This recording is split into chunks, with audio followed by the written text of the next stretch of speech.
Josué au chapitre 4. Lorsque toute la nation eut achevé de passer le Jourdain, l'Éternel dit à Josué, Prenez 12 hommes parmi le peuple, un homme de chaque tribu, donnez-leur cet ordre, enlevez d'ici, du milieu du Jourdain, de la place où les sacrificateurs se sont arrêtés, de pied ferme, 12 pierres que vous emporterez avec vous, que vous déposerez dans le lieu où vous passerez cette nuit. Josué appela les 12 hommes qu'il choisit parmi les enfants d'Israël. Un homme de chaque tribu, il leur dit, Passez devant l'arche de l'Éternel, votre Dieu, au milieu du Jourdain, et que chacun de vous charge une pierre sur son épaule, selon le nombre des tribus des enfants d'Israël, afin que cela soit un signe au milieu de vous.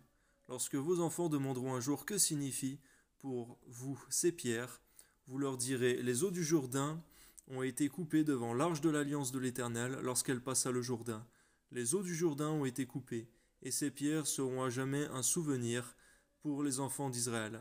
Les enfants d'Israël firent ce que Josué leur avait ordonné.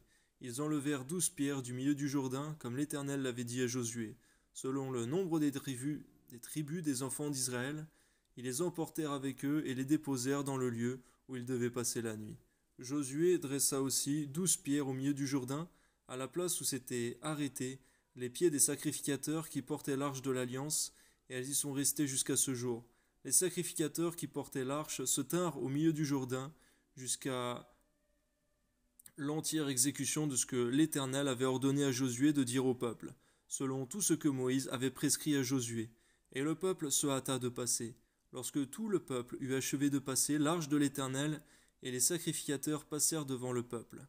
Les fils de Ruben, les fils de Gad et la demi-tribu de Manassé passèrent en armes devant les enfants d'Israël comme Moïse le leur avait dit.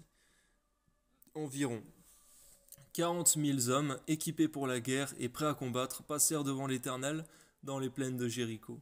En ce jour-là, l'Éternel éleva Josué aux yeux de tout Israël, et ils le craignirent comme ils avaient craint Moïse tous les jours de sa vie.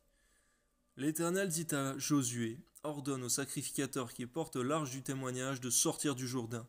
Et Josué donna cet ordre aux sacrificateurs, sortez du Jourdain.